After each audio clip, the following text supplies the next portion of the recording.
Welcome, Savannah and Allison. We're so excited to have you both here. Hi, we're so happy to be here, and sorry we're a little late. No, look at this beautiful book. It's here just in time. What are you talking about? I should have worn my pants today because apparently princesses wear pants, guys. Right. Princesses should have worn sneakers because we got dropped off at the wrong address and ran the rest of the way. Oh, no. Hey, it happens.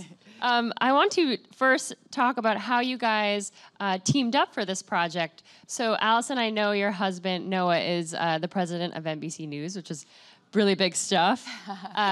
So is that how you guys met and started talking about the idea? We met through Noah. They had just moved back from California. I knew Noah years and years ago when he was a producer at the Today Show. And so my husband and I invited Noah and Allie out to dinner. This was before he was president of NBC.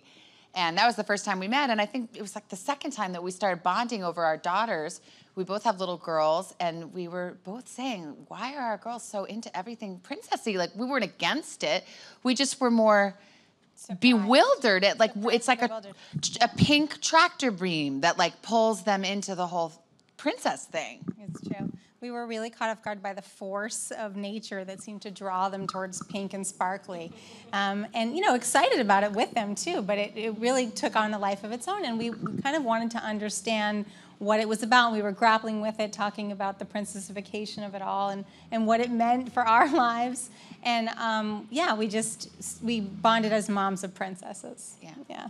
So is it true that your daughter would wear, I mean, I guess both of your daughters would wear princess outfits even in the winter, and you couldn't get her to put on pants when it was freezing cold? Right. Well, first she was into dresses, and that was totally cool, and we went along with it. We even took her to Disney World, which sealed the deal. And then it continued to champion whoever she wants to be and whatever she wants to wear.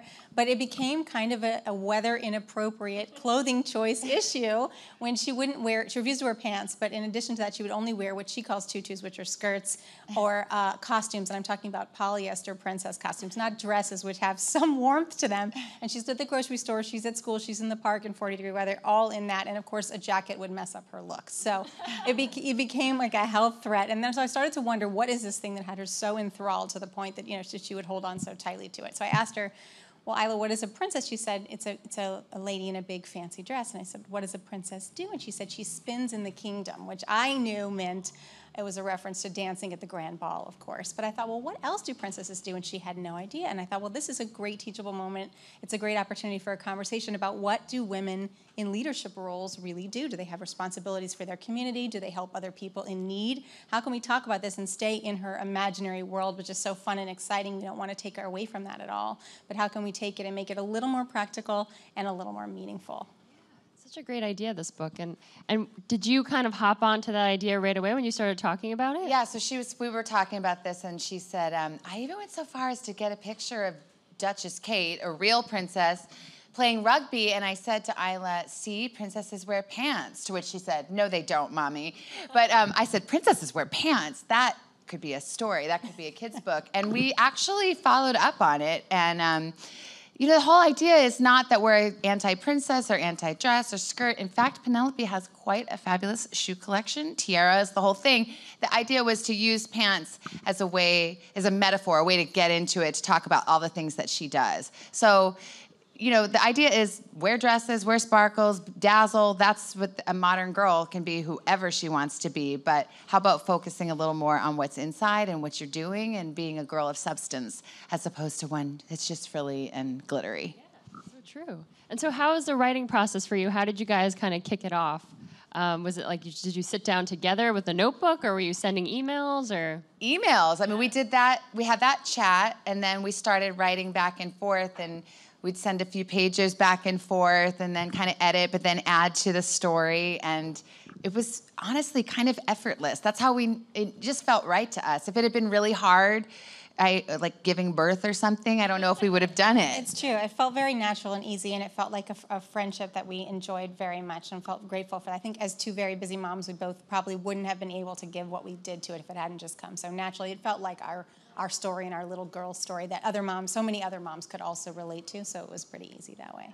And so how did you go about creating Penelope Pineapple? Did you have a vision in Rolls your off head? the tongue, doesn't it? I'm like, Pineapple Penelope. Princess Penelope Pineapple. Anchors adore alliteration, I always like to say. Well, first of all, I mean, you guys know that the pineapple is having a moment, right? I mean, pineapples are everywhere. They're very hot right now. But we didn't know that, or maybe it was like subliminal. So we liked the PPP idea. I think I originally said Priscilla Pineapple, and Allie's like, Priscilla sounds prissy. She's not prissy. So she came up with Penelope, which was great. And, you know, it was fun because obviously we didn't do the illustrations. We have this incredibly talented illustrator, Eva Byrne. But we got to have input, and it was fun to design this little girl. And we kept saying, like, could she be rounder? Could she be cuter? We wanted her to have brown hair, you know, and it's like we're so delighted because we think she's just adorable and approachable. We love the quirk. We love the pigtails. She's bold. She's brave. She's fun. She's kind of everything I would want to be if I were back to a little girl, and certainly qualities we want for our little girls. Yeah. She's like a mini Kate Middleton, just like you guys said, with her little pigtails. Oh, and I see she's wearing a little pineapple tiara. Obviously. Is that kind of part, are you hoping that little girls will read this book, and little boys read it, and kind of get into the design of maybe taking on her tiara, designing their own like little dresses and outfits? We're all about merchandising, yes. No, no, I mean, I hope that people, you know, it's funny because it's a book that tries to be a lot of things because it has this fashion kind of thing, and she's got all her pretty little outfits, and so I always say, give the people what they want. I mean, the book literally has glitter on the cover. So, you know, it's like we are pro-princess, but we hope that it has a light touch and that this message about girl power and being a girl of substance is like there's a spoonful of sugar, sequin sugar, to make it all go down. So when you guys were writing, what kind of things did you know you wanted to include in the book? What does Penelope do? What are some of the adventures she goes on in this book? And I'm sure there could be more adventures in the future. Well, you have a good point. We'll get to that. But we did break it down to categories of the kinds of things we wanted her to think about what she could do. We talked about, you know, helping her community, and we just broadly, like, her interests should be a little bit of everything. We wanted her to have some interest in science and engineering, those kind of things, to really just expand on what a little girl can be. And she's a pilot. She really has boundless horizons, so that was really important. So we try to cover kind of a broad range. Yeah, she gardens. She has a yoga class that she goes to. She also, you know, it's funny, like, we haven't talked about this that much, but we have a page where she's really doing nothing. She's just sitting on her bed, basically in her sweats, and writing a letter to her grandma and just relaxing and unwinding. And I that's one of my favorite pages because I actually think, I mean, we want our girls, a well-rounded person not only does, but a well-rounded person rests and contemplates and is a thinker. And so that's a page I like. Maybe because I'm a slacker. You know, I like the just laying around. No, you're up really early in the morning, Savannah. You need your sleep. Slacker. I'm always wondering when you sleep, Savannah. When do you sleep? Oh, I don't know. I do, eventually. Yeah. I'm sleeping right now. No, I'm just kidding. So have your kids read the book, or have you read it to them, and what were their thoughts? We did. My oldest is a boy, and when he first saw it, it came out of the package the publisher sent to us early on before it was out, and he opened it and he goes, "Mommy, it's a princess book." And then I said, "Well, look a little closer." He said, "Oh, it's your princess book." And my daughter, of course, was thrilled because she knew that she had been part of the inspiration for it. But I think that we got really positive feedback, and from all our friends, and it made us feel really good. And it seems like it appeals. Certainly, there's a sweet spot there for 3- and 4-year-old little girls. But I think it absolutely appeals to their brothers and sisters, and hopefully a broader age range. Yeah. What about Vale? Did she read it? It is Vale approved. The first thing she noticed was the sparkles on the cover. So then I was like, oh, our publisher is brilliant, putting glitter on the cover. Wow, they've done this before. So she loved that, and she loves the story. I don't think she realizes that I wrote it, because I think at that age she probably thinks I wrote all of the books or none of the books. I mean, she just doesn't even know what that means, but she really likes to read it, and it's one of our favorites. And you mentioned the publisher. What was it like working through the whole process of creating a book? And did it kind of spark a little bit more in you to maybe write more books, not only for Penelope, but memoirs, biographies, things like that? The whole experience was so fun. I mean, one thing that I think a lot of people, I hope, can relate to is, you know, we were new friends. It's not like we'd been friends for 1,000 years, and we just...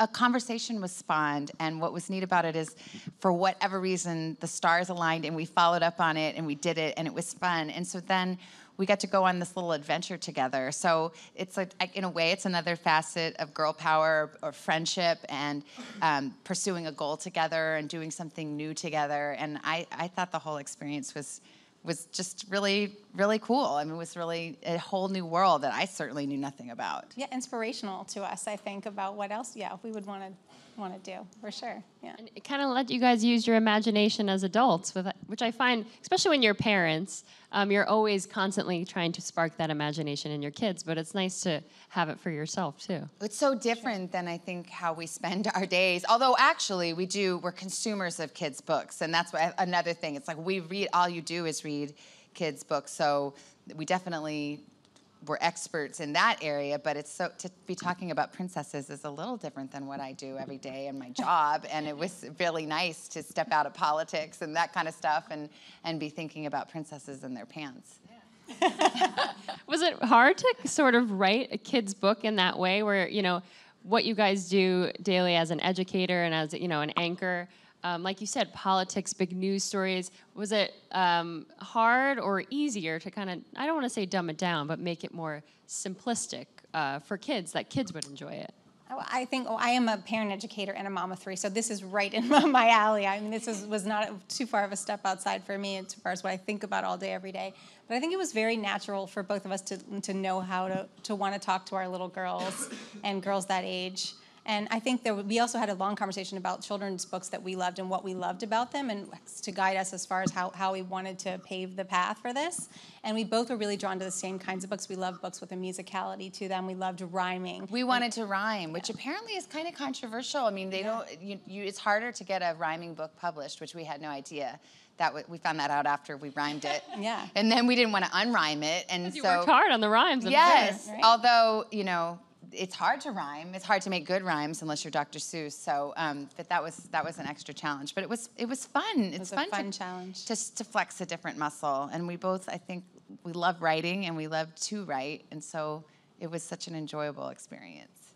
And so going forward, will there be more Penelope books that we can all enjoy?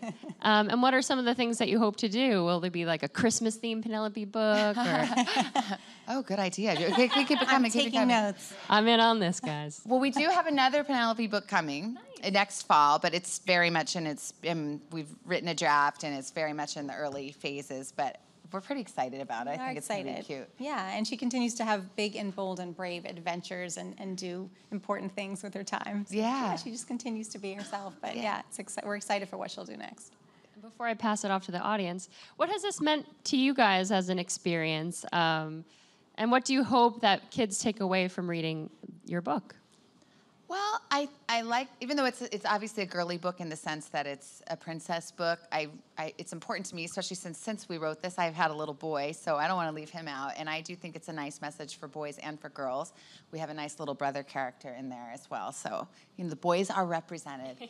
I think that we live in a time where young girls are very lucky, as each generation, women are, I hope, more and more able to do whatever they want and be whoever they want. And it's a luxury, and that we all stand on the shoulders of the women who came before us.